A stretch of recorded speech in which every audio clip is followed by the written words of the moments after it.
คันลูกอยู่น้ำก็เกรงใจลูกอดเอาทนเอาเดี๋ยวความตรอมจิตตรอมใจนี่พ่อแม่บางคนก็เป็นลักษณะจังสันมันน่าคิดเพราะฉะนั้นเว้ามาทั้งเบิดนี่แหละธรรมะที่พระพุทธเจ้าพระองค์สอนไว้เบิดพระองค์ทำเป็นตัวอย่างว่าซั่นเถาะอริยสาวกทั้งหลายก็ทำเป็นตัวอย่างเพิ่นเฮ็ดมาจังซั่นเพราะฉะนั้นพวกเฮาทั้งหลายกับประพฤติปฏิบัติตามพระพุทธเจ้าพระองค์ทรงประพฤติปฏิบัติมาจังใดอริยสาวกเพิ่นประพฤติปฏิบัติมาจังใดสนองคุณของพ่อของแม่เนี่ยพ่อแม่เพิ่นมีอุปการะคุณสูงล้นฟ้าเหลือแผ่นดินเฮาสิสนองคุณเพิ่นจังใดจังสิจบจังสิสิ้นลงไปได้จังสิสมกับเพิ่นเลี้ยงมาจังสิสมกับเพิ่นฮักเพิ่นแพงเฮาบัดตัวสิ่งนั้นหน้าที่ของพ่อของแม่นั่นบ่มีผู้ใดสิเฮ็ดได้เลยห้ามบ่ให้ลูกทำชั่วนั่น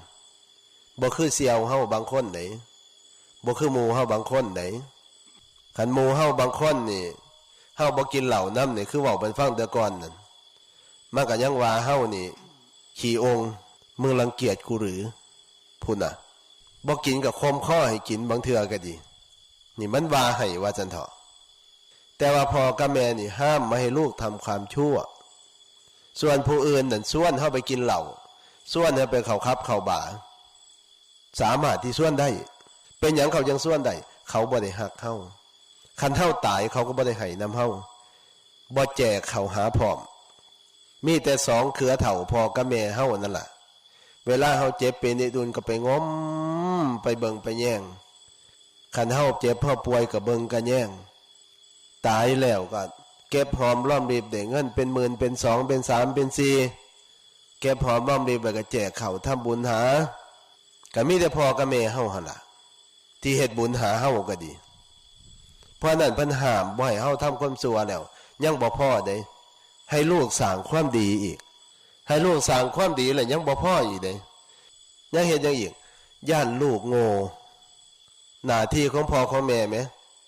ให้ลูกได้บวชเรียนเขียนอ่านบัดนี้ให้ลูกได้รับการศึกษาเข้าโรงเรียนตั้งแต่เริ่มแรกเลยคู่มือนี่ตั้งแต่ผลอนุบาลผลก่อนเกณฑ์ผลย่านแต่ลูกย่านแต่หลานนี่โง่ผู้อื่นมันสิเสียให้เฮาบ่แล้วบ่มีทางไผสิเสียให้เฮาค่ารถค่าขนมก็มีแต่พ่อแม่หรือปู่ย่าตายายเดือนตัวให้เฮาผู้อื่นมันสิหาเงินให้เฮาจักบาทบ่ค่าศึกษาเราเรียนนั่นเบิ่งแน่เพิ่นเฮ็ดหน้าที่ของเพิ่นแหมให้ลูกได้รับการศึกษาญาติลูกนี่โง่บ่ทันบ้านทันเมืองเพิ่นเขาสิว่าพ่อแม่นี่บ่เบิ่งลูกเบิ่งเต้าบ่ให้ลูกเล่าเรียนบ่ให้ลูกศึกษาคันลูกเจ้าของโง่มันก็บ่ทันลูกเขาทำการทำงานสูงๆแต่ลูกเจ้าของก็บ่สามารถที่เฮ็ดได้ด้วยความเป็นห่วงเพราะฉะนั้นบาทหนึ่งสลึงหนึ่งเก็บหอมรอมริบไว้ให้ลูกเบิดคันลูกศึกษาแล้วเรียนสมควรแล้วมีการมีงานทำแล้วพ่อแม่ก็ปลื้มอกปลื้มใจบัดนี้เฮ็ดจังได๋น้อลูกจังสิเป็นฟังเป็นฝาหาภรรยาสามีที่สมควรให้ผู้ใดบ่สมควรก็บ่อยากให้ได้คันสิหาลูกไผ่ก็หาผู้สมควรหาลูกเขยก็อยากได้ลูกเขยดีหน้าที่ของพ่อของแม่ผู้ใดสิคิดนำเฮากระดอกปานนี้แม่ตั้งแต่อยู่ในท้องบัดนี้แม่ออกมาแล้วก็เบิ่งแย่งตลอดไปสิคือพ่อคือแม่บัดสุดท้ายอีหลีเฒ่าไปแก่ไปแล้วก็มอบทรัพย์ให้บัดนี้ผู้ใดสิเอาให้เฮาทรัพย์แม่มีหน้าก็แบ่งให้มีสวนก็แบ่งให้มีเงินก็แบ่งให้มีงัวมีควายก็แบ่งให้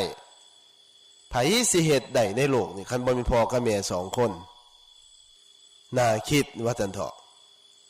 อันนี้จังขอปาลบปันฟังว่าหน้าที่ของพ่อของแม่เพิ่นเฮ็ดคักแท้ได้เฮ็ดกับลูกกับเต้าบัดสุดท้ายอีหลีเพราะว่าเพิ่นบ่ได้เอาอีหยังไปนำเนาะเฮือนก็บ่ไปน